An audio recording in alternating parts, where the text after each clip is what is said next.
Welcome back. I'm Jamar. I'm AK Kamara. This is Black Republican, Black Democrat. You know, we've been going so long, I almost forgot what I was about to say. Name that tune. Yeah, man, we had a nice Thanksgiving break. Allowed us to get some downtime. I know I took a little Hawaiian vacation. Oh, please don't rub it in that you went. It was cool though, man. You know, the whole time you were going, I was thinking about you. Like, did you hear that when you were walking down the streets and stuff? Did you hear that music like they played in the background of the Jeffersons? You know that that little guitar. No, you didn't hear that. Because when I go to Hawaii, I want to hear that music all the time around me. I'll be honest. So when we got off the plane, we flew Delta, and part of me wondered, like, you know, sometimes in the movies you see when they get out the plane, they give you they give you lays. They didn't give you the lay? No, so I found out that What? that's only, like, I think Hawaiian Airlines does it. Yeah, but I will say that I don't know. So we went to the island of Kauai and we flew into Lahui, and when we got off the plane, all of a sudden I smelled like pineapple and all this fruit. No, did you? But I think they sprayed it though. Oh man. When I was walking down the walkway, and it's crazy because it's like it's an open air. But had a good Thanksgiving, man. This year's been personally really a lot of personal growth. So I had a lot to be thankful for Thanksgiving. You know, of course, I'm always thankful for my wife, thankful for my family, thankful for good health, thankful that, you know, most of my family got COVID, but all of us had mild or asymptomatic. So and the reason is because most of you all are vaccinated. Oh, please don't stop. My mom wasn't actually, but she was asymptomatic. But my younger brother actually just got it, and he was fully vaccinated. He had a breakthrough case. My other brother had a breakthrough case because he was actually in between. He got his first, and then he got COVID, and then he ended up finishing his vax series. But I had a lot to be thankful, man. How was your Thanksgiving? No, Thanksgiving was really cool and fun for me. My parents were first time I hadn't had a Thanksgiving with my parents in a long time. They took a time to go on vacation out of town, go back home, and so I smoked a turkey and some ribs. You know, ribs. My ribs, you don't need your teeth. When you come to my house, your ribs are dope. Oh, yeah, that's right. You've had them. I had your ribs, bro. That's right. You've had them. Thank you. So, you don't need your teeth. So I smoked some ribs and a turkey. First time I'd ever, the first time I smoked a turkey on my, I have this, you see my grill, I have that big drum looking grill. Like that. I've used a smoker and I've cheated, right? But to smoke it on a grill was the first time I'd ever did it. Yeah. So, so instead of picking that big sucker off, I would inject it while it was on the grill. All right. Oh man, it turned out so fantastic, bro. Yeah. Everybody ate the hell out of that turkey. So my sister and I tag teamed on that darn thing, and no, we had a great. It was fun. Only bad part was, of course, the Cowboys losing that evening. You guys on a losing streak, bro. Well, no, that's you guys. Both of us. Well, no, we've actually won. Oh, you won and then lost and then lost. So we won. We lost back to back, but we've since won 2 games too. I mean, we're America's team. Excuse me. We'll talk football later. So yeah, no, it was a very good holiday, and I just enjoyed being around my family, and it was cool. Very cool. Let's pay some bills. We talking about Thanksgiving. We thank everybody that tunes into our show, that supports us, the Patreon subscribers. Gonna put out just an extra push there. We talked a little bit about, we touched on it before. When we talk about supporting our show, make sure that as you guys are watching this stream, if you like the content, we have a great guest tonight, please hit the like button and hit the share. If you don't share, then your friends can't see that you're watching us, so please do that. Whether it's on YouTube or watching on Facebook, hit that. Also, please visit our Linktree, linkttree.com/BRBD. It gives you ways to connect with us, our Instagram, our TikTok, our Facebook, obviously, and our Patreon. We ask that if you support the show, if you like what we do, please be a supporter on Patreon. Give a contribution, whether that's $1 or $1,000. That contribution goes 100% to actually producing the show. The show isn't free to produce, and so by contributing to the show, you actually will help produce and pay for episodes. So please do that. Also, please visit our sponsors. Our first sponsor is Just Imagine. We've thrown them out there before. MN Red is down in St. Paul off of 991 Payne Avenue. He's got the newest urban streetwear for both men and women. We've got Yeezys for shoes, got Air Jordans for clothes, got NBA YoungBoy. Also got Billion Dollar Baby. Please check out his shop. He's also got local handbags by local designers for men and women. So stop in there. And after that, if you're feeling thirsty, where are you going to go? Well, the proper place to go is to the WeberMart. The WeberMart. The WeberMart. Make sure you stop by WeberMart, patronize their business. They have everything a convenience store has. They also do mail service. So if you need stamps, if you need money orders, stop by there. And again, in this season of giving, we're coming up on Christmas. Consider helping out our sponsors, visiting them, checking out their products, and supporting the businesses that support us. Absolutely, man. You're getting good at this. Yeah, you're getting really good at this. Of course, we had the holidays, and I hope everyone had a good holidays. But what hasn't stopped around here, and in the Minneapolis area, AK, is the violence. We're at 93 murders, so we're definitely going to surpass Murderopolis. But we're at 90, right? Right. Yeah. But we're at 93. We're probably going to surpass 95's 98 murders that we had. It sickens me that we're still being reactive to these violent crimes instead of being proactive about trying to do something about them. I guess a lot of that maybe is why the chief Arredondo is retiring. And I think that, first of all, we're losing a really great chief. We're losing a great chief. And I think that he's probably, had enough. I think he's always faulted for every single thing that happens in his police department. And he's broad-shouldered enough where he takes responsibility for it. He's served 32 years with this police department, sued because he's seen racism where he thought it was and won, and didn't leave the department, rose up through the ranks to lead the department. And I think that, we're going to miss the chief. I'm not sure, they said the search is on now, nationwide search is on for a police chief. Of course, I still want a diverse candidate. I don't want another white police chief, male or female. I would like to see a female police chief, but a female of color. I think that I know we've had Harto, but she was horrible. She was absolutely horrible. And I think that if we don't get someone that comes in with a plan to work with community organizations, AK, and to be proactive about eradicating harsh gun crime, we're going to be back at square one. Yeah, I think whenever you look for a police chief, I think it's important to find an officer that is going to command respect right from the top. I think that the other thing is with these new ballot measures that passed that gives the mayor's office a lot more control. I think that dynamic and that relationship is important as well between the chief of police and obviously the mayor. I think that's where the buck stops, right? Yeah. The mayor, with the power that the mayor has now, can no longer kind of sit back and kind of brush off those responsibilities. Having Minneapolis police figuring out how to make that relationship work better, stronger, the things that people want to see in regards to reforms being changed. You got new city council members.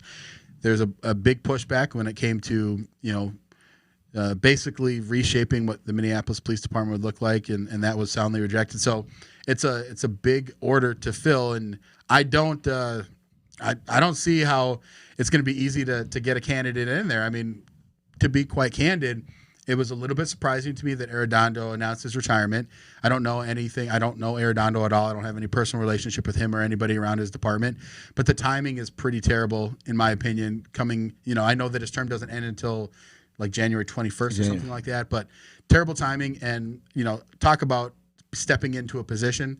How would you like to step in as the chief of police in Minneapolis when they surpass, the highest ever murder total, and in the shadow of George Floyd, and I know Dante Wright case is going on kind of adjacent to Minneapolis, but it's a tough time. So I know that Chief Arredondo is an honorable man from everything that I've seen and read about him.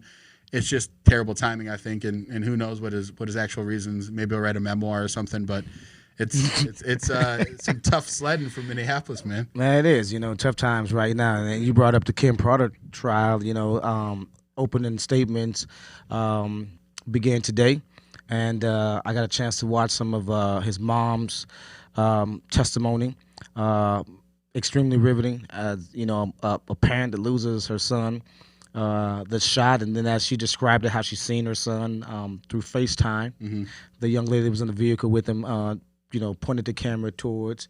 Well, she was on the phone with him during the incident. Yeah, yeah. Typical kid. I swear to you, that's me too. Whenever I got pulled over, I always called my mom, right, and wouldn't hang up the phone so mom could, actually, so you could have witnesses to what's going on too as well. Sure. And so your mom then could run down where you're at too to help you save the car and get your butt out of jail. But she said, she had been on the phone with him trying to, calm him down and assure him that everything was going to be okay. And then obviously he left, he fled, and when he actually in the process of being fleeing, he had got shot. So he obviously pulled over, or didn't pull over, but came to a stop because of his wounds. And then the young lady, his mom had called again, FaceTime. Young lady answered the phone, was telling his mom that they got shot, and his mom was like, "What? Where's he at?" And she shot down there. She's like, "Let me see my son." And on via FaceTime, she flipped the phone to show her son, who said he, as his mom described it, said he was lifeless, and she could tell that he was dead. So, we that's going to be a really good trial. This guy, they said it probably last only 2 weeks. I'm like, when did these trials start? I'm used to the O.J. Simpson type times of months and months of a trial, but 2 weeks, I think, for a trial, I'm like, damn, really? Yeah. I mean, 2 weeks? Yeah. And luckily, our guest today knows a lot about law. Yeah, no kidding.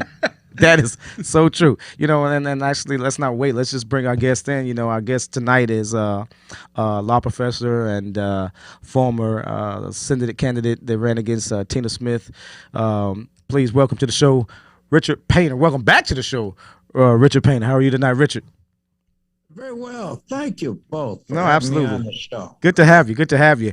Hey, listen. I've been on a lot of shows. I got to say, and the quality of the debate between the two of you, the discussion, is really very, very impressive. I believe your listeners learn a lot from the show. I appreciate that. The intellectual quality, as opposed to what I've seen on a lot of cable news and so forth, which is blah, blah, blah, blah.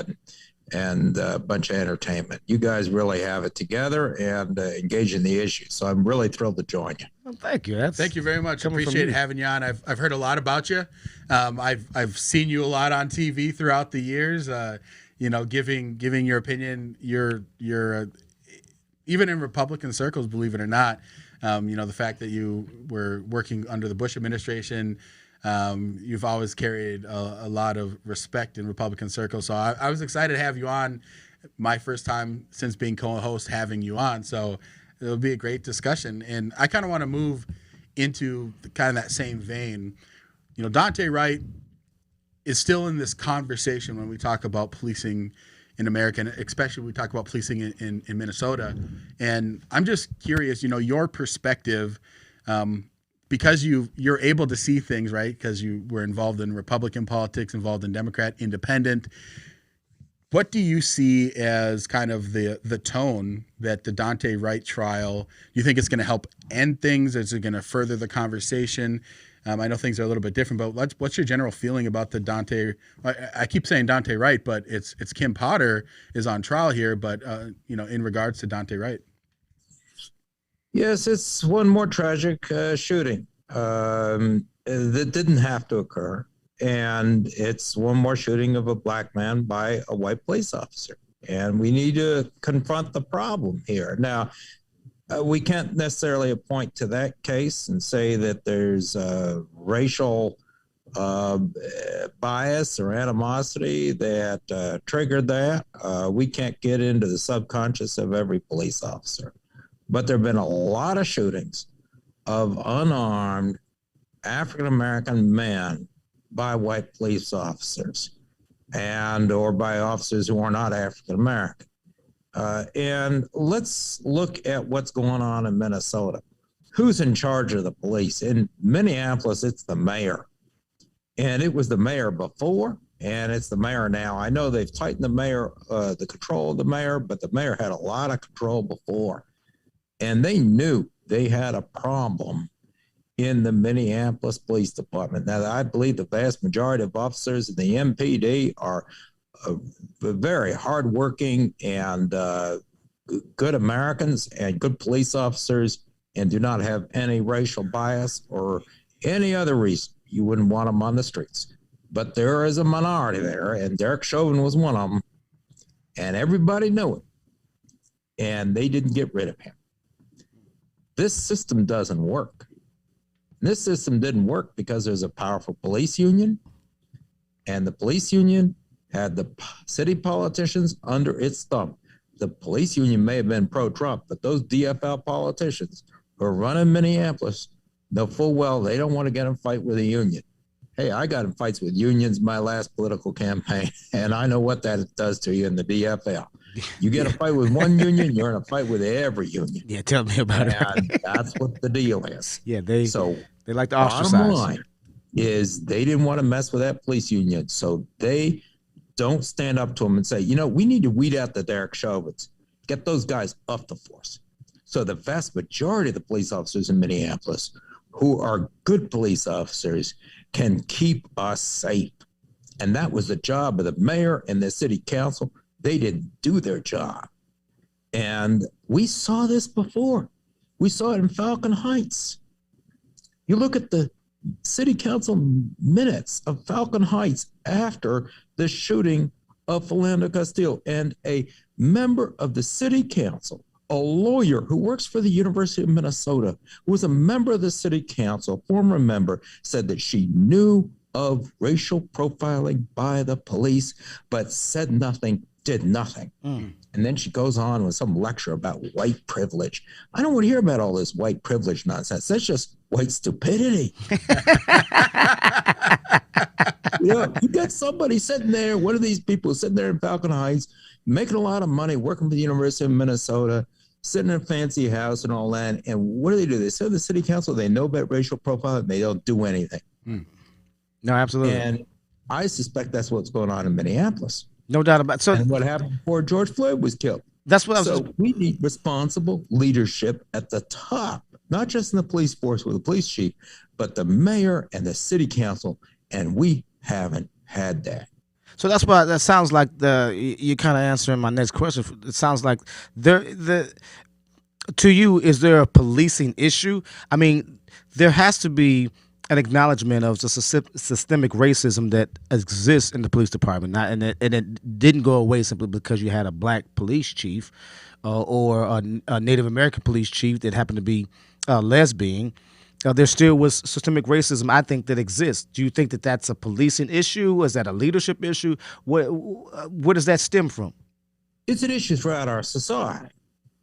Now, that doesn't mean that once again, I believe the vast majority of police officers of Minneapolis Police Department do not have a problem with racism, or enough of a problem with racism that's going to interfere with their policing and cause those types of bad decisions.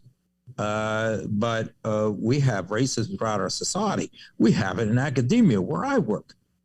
I dealt with a University of Chicago law professor who said that not only is there no racism involved in the killing of George Floyd, but that a law dean should be prohibited from talking about racism. Wow. In the killing of George Floyd. Well, our dean is African American at the University of Minnesota. I'm not going to stand for that. I told this guy to just basically shove it.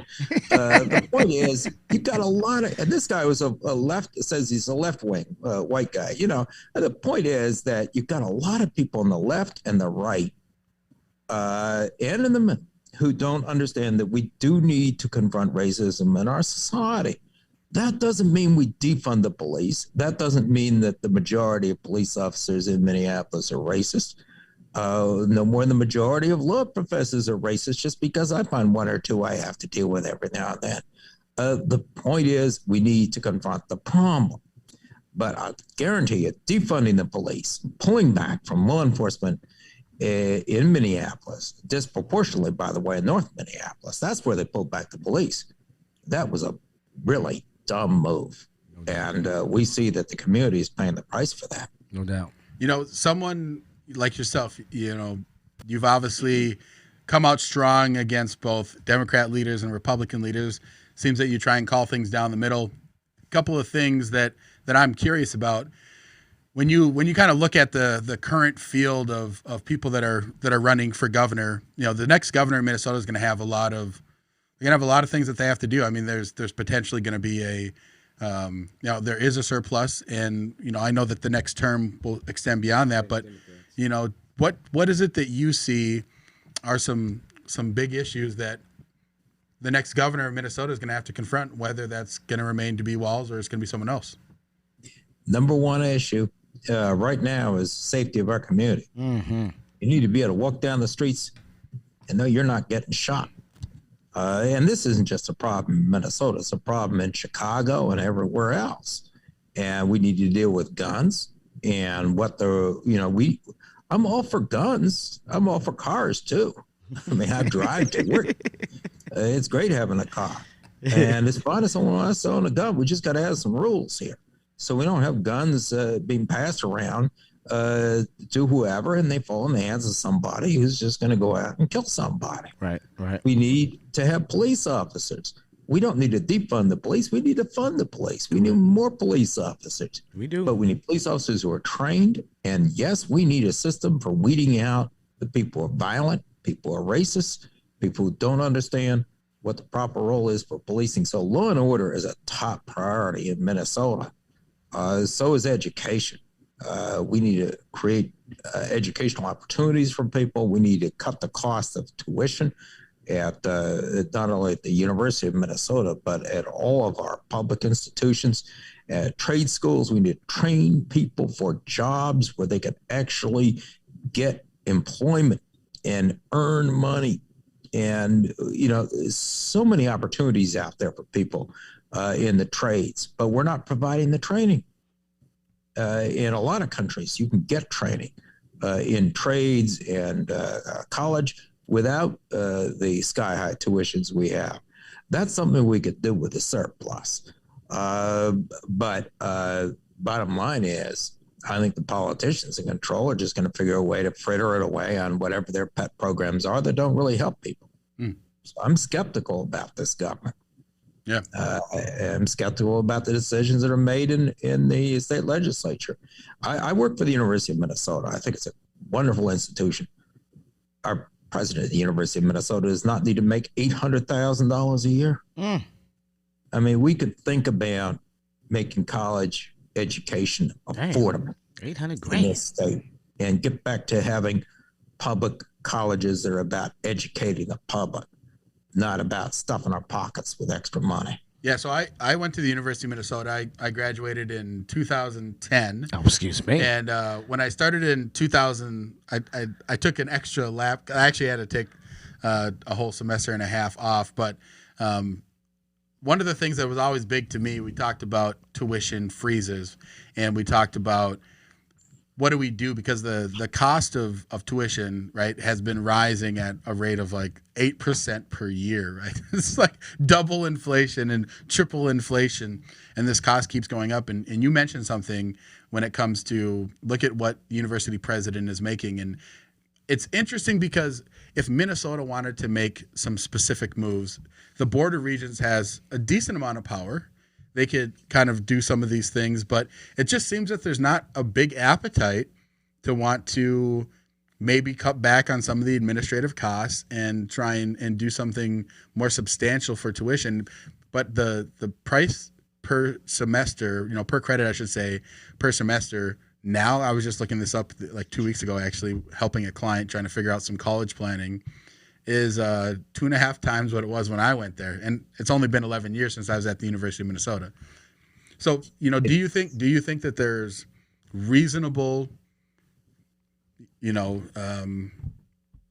reasonable rules that could be put in place, or things that can be done, or where do you start? Do you have to go to the legislature? Do you go directly to the Board of Regents? Where do you even start to even try and tackle that conversation? Because it's a public university. The first thing you do is clean up the process for electing the Board of Regents. If you saw what happened last time, There was one regent in particular, Michael Sue, who objected to a number of things. The excessive spending by the university not being willing to reimburse students for their room and board after they're kicked out of their dorms because of COVID-19, a number of athletic scandals, and then a professor in the education department who was wasting taxpayer dollars and trips around the world with girlfriends who was beating up. I mean, it went on and on. Mm-hmm. And Michael Sue complained about a culture of corruption and non-compliance. What did they do? They formed a political action committee to raise money to appeal to the state legislature in order to get Michael Sue kicked off the Board of Regents. Who contributed to this political action committee? 3 current members of the Board of Regents and 2 former university presidents, Brunix and Taylor.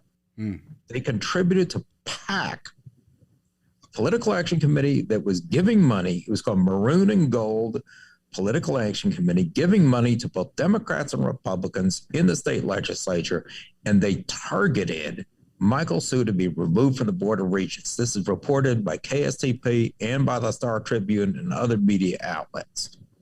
And Michael Sue lost by 1 vote, re-election to the Board of Regents. The message is, if you dissent on the Board of Regents, we're going to get rid of you.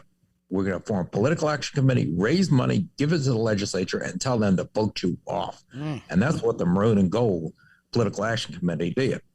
And one of the things, by the way, that Michael Sue objected to was the fact that the Honors College at the University of Minnesota, it's called the Honors Program at the University of Minnesota, has its own separate housing, segregated housing for honors student program, students enrolled in the honors program. How many of those students I asked for the data about who was enrolled in that program and the demographics and how many African Americans. Yes. And it went back and forth, and they finally told me it was 0.9%. I'm telling you, 0.9%. That's less than 1% African American students in the honors program at the University of Minnesota. And the dean there held that back from me for months. And then finally, out of Vice Provost, Mr. McMaster, and the dean and head of the Honors College, Mr. Brevitzer Stoll, they finally told me it was 0.9% African Americans in segregated housing. Michael Sue was the only member of the Board of Regents to raise an objection to that. And as soon as he did, they cut off questioning. And that's the way this Board of Regents is run. That's the way the university is run. And the man who's in charge of the honors program is still in charge of it. And McMaster, the vice provost, is still there. And I believe after I put enough heat on them, they got the African-American enrollment in that program up to 2%, but they still have separate housing. There's no justification for that. No. One of many scandals at the university. And of course, tuition is the biggest scandal. It's 3 times what it was when Arnie Carlson, a Republican governor, left the governorship. 3 times. I mean, this is just outrageous, the cost of going to college. That's the last Republican governor you could trust, is Carlson. It's one of the good ones. Hey, boss, He's a great man. Is there an issue with money in politics? Obviously, it sounds like there's corruption going around here at the U. But is there a problem with money in politics? I mean, I worked for a candidate running for mayor who got in late. And I remember at a lot of different functions explaining to his family how most political wonks don't like for people to jump in late. And I was trying to explain to her why. And I said, well, it's one of the reasons how soft money could get in faster, i.e. Bloomberg, a person that's a millionaire. If they just jump right in September, he or she could almost literally buy the race. You know what I'm saying? They've done no campaigning, none of that. Is there an issue with money in politics? And so isn't if we don't come up with some type of reformative laws, isn't that how dark money is going to stay into politics? Oh, buddies, what it's all about in politics these days. I mean, I learned that in my campaign. I mean, I got outspent something like 10-1 in a primary. I say, okay, great, fine. Money's what it's all about. And more we have millionaires who can run for office. Yeah. And in both political parties. Yes, absolutely. And this is definitely the issue. I'll tie this into the theme I was just talking about, the University of Minnesota. Okay, we got all our problems at the University of Minnesota, where our president makes $800,000 a year. That's four times the pay of Governor Walz. But Wow. we're not playing the big leagues. Let's talk big leagues. That's the University of Pennsylvania. That's a private institution. Okay. What do you think the president of the University of Pennsylvania gets? About $2 million. $4 million a $4 year. million. $4 million. Yeah. Whoa. And Amy Gutmann, president of the University of Pennsylvania. And I know a lot of Democrats don't want to hear me say this, but back in 2017, she wanted to appoint a prominent person to be the Benjamin Franklin professor of presidential practice. Who do you think it was? Joe Biden. Oh. He got $911,000 from the University of Pennsylvania. I think he showed up at lectures. And guess who's been nominated to be the ambassador to Germany? Amy Gutmann, the president of the University of Pennsylvania. Of course. Changing hands, right? Of course. Yeah. Now, look, this goes on. I mean, I'll tell you, President Trump had a lot of pay-to-pay ambassadors and so forth. So this goes on in all the political parties. But the point is that money in politics is an enormous problem. It's an even bigger problem out east, where you have this enormous concentration of wealth. I'm just saying, imagine a university president pulling down $4 million a year. I mean, it's just ridiculous. But what's happening is Minnesota is being corrupted because we're getting more and more of this in Minnesota, where people want to make more money through public service, whether it's university presidents or anyone else. People want to trade on public service, and they get into the private sector. The amount of money flowing in the legislature, and money buys influence, both the Democratic Party and the Republican Party. It's a serious problem, and we got to say no to that in Minnesota. You talked about the Board of Regents. Right now, is it that the governor appoints a regent member until? Is it a term or is it elected? I can't remember. I feel like the regents are appointed by the governor, aren't they? Generally elected by the legislature is the usual process. It goes through there's a committee or a special commission that makes recommendations to the legislature, and then they're elected by the legislature, which is why this Maroon and Gold PAC that was set up by these two former presidents, or at least contributed to by two former presidents of the university and three current regents, whoever set it up, they gave money to both Democrats and Republicans. Okay. And they said they were trying to just advocate on behalf of the university, and they used our colors and our mascots and everything. Now, would it take? I went to Joan Gable, the president, and I said, "Why were they doing this?" And she said, "Oh, they weren't supposed to." And then, yeah, whatever. Would it take? Would they have to pass? Is it part of state legislature? Is it a statute that's how the Board of Regents are elected? And if they change it, what would you prefer to see for Board of Regents to, try and change that to make it a better Regents? Yeah, I'd get rid of this Regent Selection Advisory Committee they got going on, because that committee is usually staffed by lobbyists, and a lot of those people can be influenced by the current regents of the university and the current administration of the university. And keep in mind, the current regents, the majority of them, and the current administration wants to continue to spend more money, raise tuition. That's going to be the agenda. Every business wants to expand, have a bigger budget, feel like you're more important. And the way you get a bigger budget in a university is, well, you can get your state appropriation, but that's only so much. Then you raise tuition. And the point is that higher education is becoming unaffordable. And we're at a point where we need to think about what our priorities are at the University of Minnesota. So you need to have a legislature that directly chooses the regents without this committee, this regent selection committee, being an intermediary. Because all that's happening is that's being bought out by the special interests that want higher tuition, more spending, and it's not spending that's benefiting students. Direct selection by the legislature would help a lot, but we just also need some specific guidelines from the legislature. Hey, boss, there's no reason to pay anyone at the University of Minnesota a salary that's higher than the governor. I know. We'll talk about the football coach later, okay? Hey, if I they know. if Every they time want we to talk hire about the if they want to football hire coach, me and pay me that, I'll take it. Don't object to it either. Hey, boss, we yeah. got 2 minutes with you here. Let me ask you a couple of quick questions here, real quick. Folks know you most famously for being the ethics lawyers in the administration.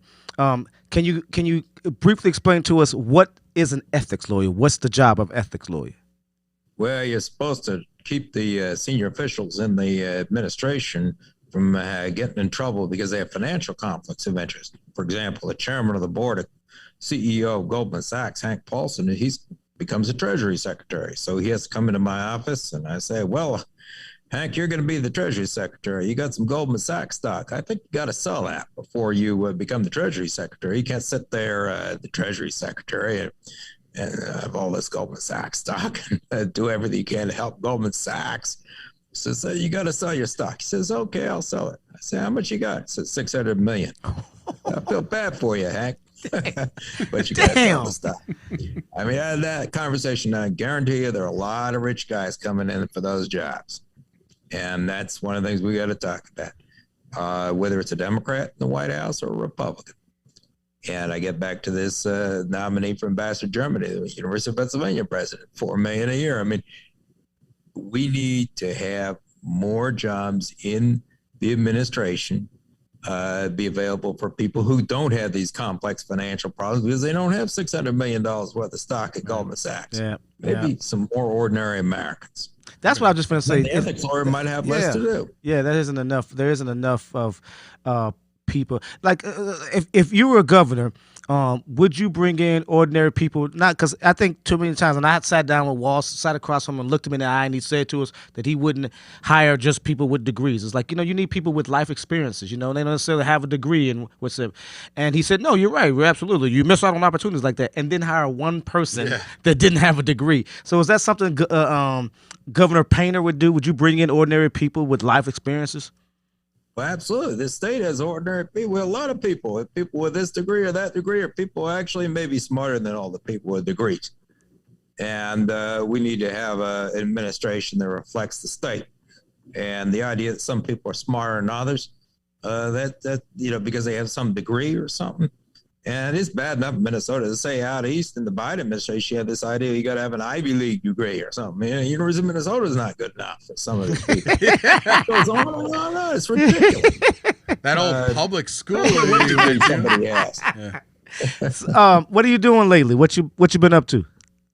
Oh, I've been enjoying my job teaching at the university. Of course, I got my 3 kids, and my wife is a music history professor at the university. And I've been advocating for clean water in Minnesota. So I've been spending a lot of time with former Governor Carlson and others working to oppose sulfide mining up in the Boundary Waters area in Lake Superior. Because I want to continue to have clean water up there, a nice place to go and vacation with a family. No, you were championing that too when you were running for Senate too. I know you were a big champion of that. We made that a part of our campaign too. I remember that. You know what, Richard? I want to say that I have a tremendous amount of respect for you, boss. You were probably one of the greatest candidates I've ever worked for. You create a great environment to work in. You bring around the right people. You make us respect each other. You taught me a lot. You listened. You're a moldable candidate. I had the most fun. I remember crying. He put me on the spot at the election party that night and made me make a speech and put me on the spot, and I just started doing my best Dick Vermeil impressions. I just started crying, blah, blah, blah, blah. But because when an election is over, you miss those people, right? Sure. And he had some incredible smart kids that were there, and in fact, one of the Starbur's nephews or something worked with us too, right? Absolutely. Yeah, and it was a great time, and we may be doing it again. Listen, I would love to get the band back together again. I would love, because you're a smart guy that deserves to be a part of leadership because you have great ideals and you fight for the little people. You are a voice for those who don't have voice, and you always spend your time. I mean, this is a genuine dude that always spends his time thinking about others and how to make it better for folks, and that's the type of politician that you want. And so I've always been thankful for meeting you and appreciate everything you do, man.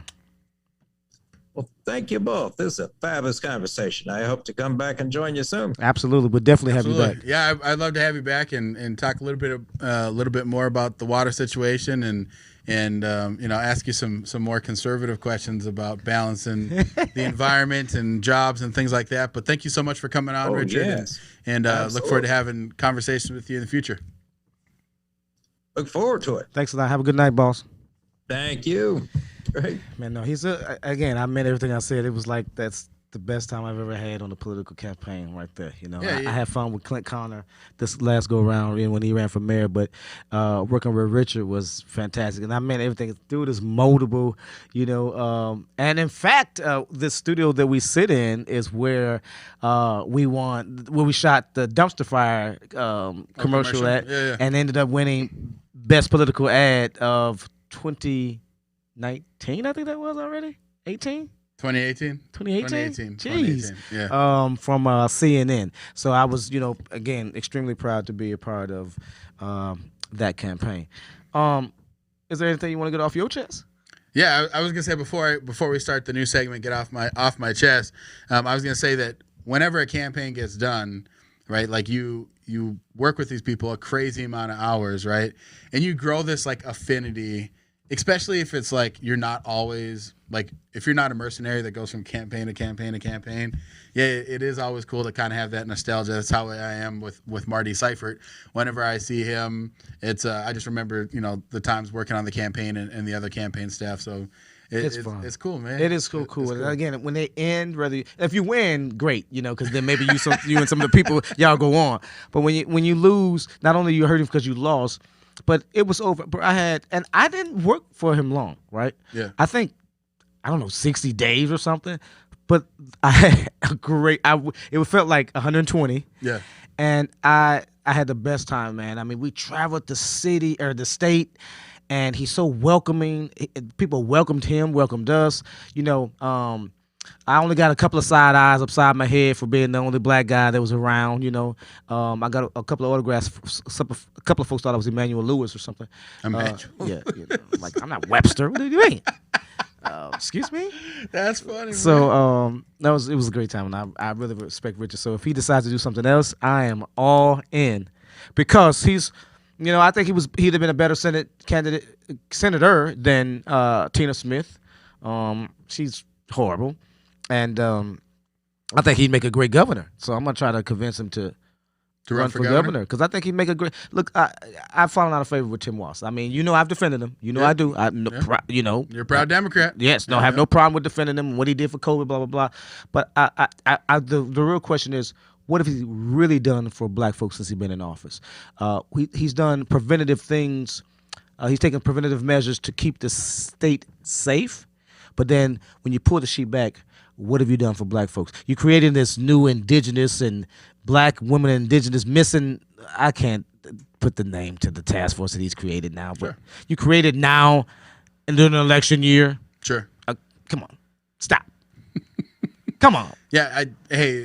I say more candidates you can have running, the more robust of a field you'll have, and for Minnesotans, you want to try and get the best of the best, right? Yes. You want to try and get as many great candidates out there, put those ideas out there, and see what happens. We all know that money is going to always play a role in some way, shape, or form, because money does equal your ability to get your message out there. It's a lot harder to get your message out there if you don't have funding that's the same level as other people. Obviously, historically, there's been plenty of dark horses that come in that raise way less money that win. But Those are anomalies. They are anomalies, but it takes a different mindset. Absolutely, and I think he'd have to run as an independent, because we didn't get into it enough. But the Democratic, he kind of touched on it. They did ostracize us, when we were running against Tina. Then when they came out with the mantra that she's the real Democrat. The real Democrat. She's the real Democrat. Not a former Republican. Right? No, she's and I kept saying, well, wait a minute, aren't we the welcoming party? I mean, if a guy or gal that was a Republican wants to be a Democrat, we shun them now? Is that what we do, Ken? Like, what? So I thought that was so, I mean, it was clever, but I thought they really did treat us like Republicans, And it was weird. It's like, we're all in the same party. Don't you think that we should be, we might point our fingers at each other in the camera. Don't you think we should be shaking hands and having a beer afterwards? That's politics, man. Democrats are real good at eating their own. I think you guys are better, but we do. We have some Jeffrey Dahmers for real. No, we have some closeted Jeffrey Dahmers for real. They come out and yes, it is weird. And it's like you guys end up rallying around who your nominee is. No, better than Republicans. I love how you say that. But you guys are brutal. When you are when you're going through endorsement battles and primary battles, it is hard. I would love to argue with you. You guys do rally around though. Like when you guys get your guy in, like I remember, and then we'll go into the off my chest. But I remember when Biden, right, with all the people in the field running for the nominee for the Democrats, there was people that hated Joe Biden. Like they hated him so bad, but they're like, come on, we gotta vote for Joe. I'm like.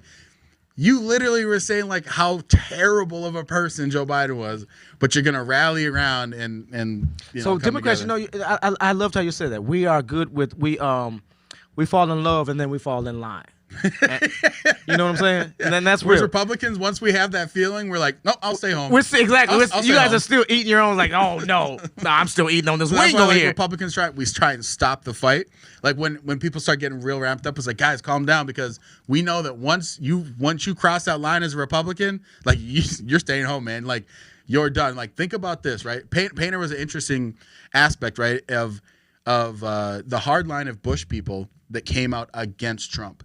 You will never see a former, like, true, honest to God Bush supporter after the 2016 race. You'll never see them ever support anything along Trump. No. Like that is dead, dude. Oh, absolutely, like, forever. Absolutely, it's just a trick. No, and we totally agree on that. You're absolutely right. That's a whole different party. That's still a different fraction of your party that exists, right? Yeah. I was looking at tonight before I got here the ABC News stream or something, and they were showing Hillary Clinton finally. She read her winning speech. Sure. Now, I can't lie to you, dude. It kind of grabbed me. She was crying and it kind of grabbed me. I honestly don't know why people really hate. I know we ain't got time tonight. We won't get into that. I just don't know. Because honestly, let's talk about this next week for real. Yeah. Because I really want, and I want the listeners to email me, to write things. Because I really want to know what she particularly done that made you hate her. Sure. Because if you think about it, bro, I can't honestly, even Palin, you can't really, she said dumb stuff. Yeah. But even a person like Palin, can you find a real reason why you hate her? Sure. Can you really? No, right? Yeah. And I can't find that for Hillary Clinton. I think we wouldn't have never had a Donald Trump had there not been Hillary, had Joe Biden ran or Jamar ran against, Trump. She was so disliked, and I totally underestimated that.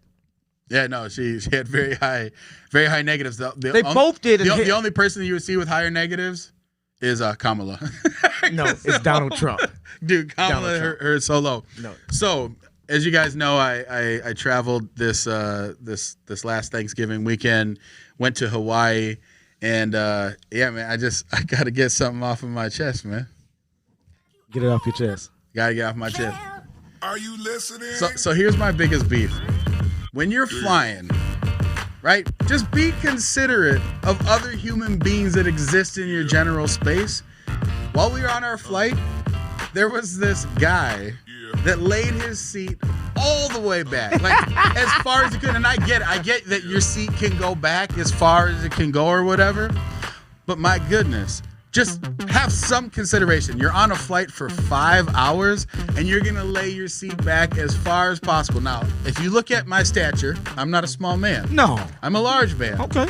And I'm already kind of, I'm in that seat. Yeah. I don't have very much and space. And a little bit of seat, your ass with. is already hanging out half of it. And then you lean back as far as possible. So then, you know what the chain reaction is? I'd have just started rubbing his head. Made him feel all comfortable. I gotta lay back my seat into as the other far person's as lap. possible. Yeah. So then it just creates this chain reaction where everybody's laying back.